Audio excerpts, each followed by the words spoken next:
ખંભાત કોંગ્રેસ સમિતિ વિરોધ પક્ષ દ્વારા આજ રોજ આવેદનપત્ર પાઠવવામાં આવ્યું। જાણવા મળ્યા પ્રમાણે હાલમાં જ ખંભાત મેગા સી વેસ્ટ નામે ઘન કચરાનું ₹2.35 કરોડનું ભ્રષ્ટાચાર બહાર આવવાની ફરિયાદ ઉઠવા પામી છે। કહેવાય છે કે ખંભાત શહેરમાં જે કચરો એકત્રિત થાય છે તે દરિયાકાંઠે ઠાલવવામાં આવે છે અને આનો કોન્ટ્રાક્ટ પણ આપવામાં આવ્યો હતો, પરંતુ કોઈ પણ કામ કર્યા વગર જ કાગળ ઉપર ₹2.35 કરોડનું ચૂકવણું કર્યાનો આક્ષેપ આજ રોજ વિરોધ પક્ષ દ્વારા કરવામાં આવ્યો હતો। વધુમાં જાણવા મળ્યું છે કે વર્તમાન સત્તાધીશો દ્વારા કોઈ પણ જાતના ઠરાવ વગર કે વિરોધ પક્ષને વિશ્વાસમાં લીધા વગર અમદાવાદની આર્થન નામની કંપનીને ₹2.35 કરોડનું ચૂકવવાનું કરતા ભ્રષ્ટાચાર અંગેનો વિરોધ પક્ષની બૂમ ઉઠવા પામી છે અને શહેરમાં આ સમાચાર ટોપ ઓફ ધ ટાઉન બન્યા છે।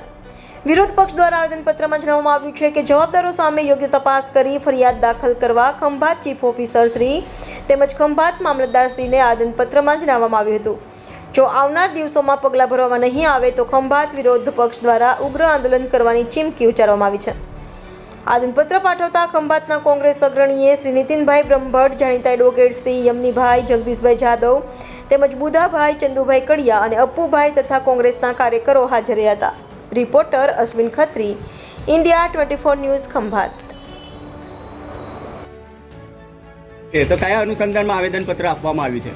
લેગાસી વેસ્ટના નામે 2.35 કરોડની માતબર રકમનું ચૂકવણું ઘન કચરાના નિકાલ માટે જે રૂપિયા ગ્રાન્ટ જે મંજૂર કરવામાં આવી એ 2.35 કરોડ સ્થળ ઉપર અમે મુલાકાત લીધી। ત્યાં જઈને વિરોધ પક્ષે જોયું, ત્યાં કોઈ મશીનરી નહીં, કોઈ જાતનું કોઈ કામ નહીં અને કામ વગર 2.35 કરોડ જે ચૂકવવામાં આવ્યા એની સામે વિરોધ પક્ષ તરફથી જનરલ બોર્ડમાં અમે રજૂઆત કરી। ત્યારબાદ અમે આ નગરપાલિકામાં સીઓશ્રીને લેખિતમાં આપ્યું, છતાં પણ કોઈ કાર્યવાહી કરવામાં ના આવી। લેગાસી વેસ્ટના કાગળો પણ અમે માંગ્યા, પણ અમને કાગળો પણ આપવામાં આવ્યા નહીં અને 2.35 કરોડ જે આર્થવ નામની જે અમદાવાદની જે એજન્સીને એને ચૂકવણી કરવામાં આવી કોઈ પણ કામ વગર। સ્થળ ઉપર અમે મુલાકાત લીધી, ત્યાં કોઈ કામ થયેલું નથી અને ફક્ત ને ફક્ત ખાલી કાગળ ઉપર 2.35 કરોડ ચૂકવવામાં આવ્યા અને માહિતી મુજબ મારી પાસે જે માહિતી છે ઉપર સુધી ખાયકી કરવામાં આવી છે અને ઉપરથી પણ જ્યારે આ વસ્તુ જ્યારે આજે પેપરમાં આવી ત્યારબાદ પણ અને પહેલાંથી અમારી માંગણી છે આની સામે કાયદાકીય પગલાં લેવામાં આવે, આની યોગ્ય અને ઘનિષ્ઠ તપાસ કરવામાં આવે। આ એટલો મોટો ભ્રષ્ટાચાર કે જ્યાં આગળ કોઈ પણ એનું જે ચૂકવણી થઈ એનું કોઈ કામ ના થયું હોય અને પૈસા ચૂકવી દેવામાં આવ્યો હોય તો આ તો એના જેવું છે કે દલા તલવાડી જેવું કે ભાઈ રીંગણા લઉં 2-4 તો કે લેને 10-12, એટલે ઉપર પણ એટલી મોટી ખાયકી છે।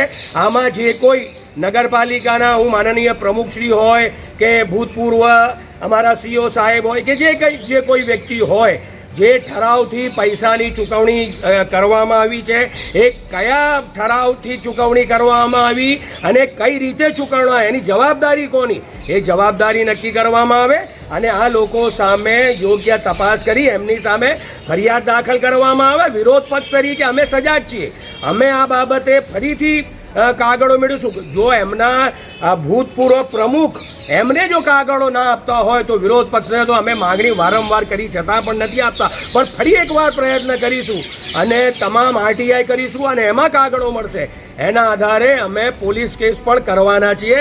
એટલે હું આપના માધ્યમથી પ્રજાને પણ જણાવું છું અને હું વિનંતી કરું છું પ્રજાને પણ કે આવા ભ્રષ્ટાચાર સામે ખુલીને બહાર આવીને વિરોધ કરવાનો હવે સમય પાકી ગયો છે।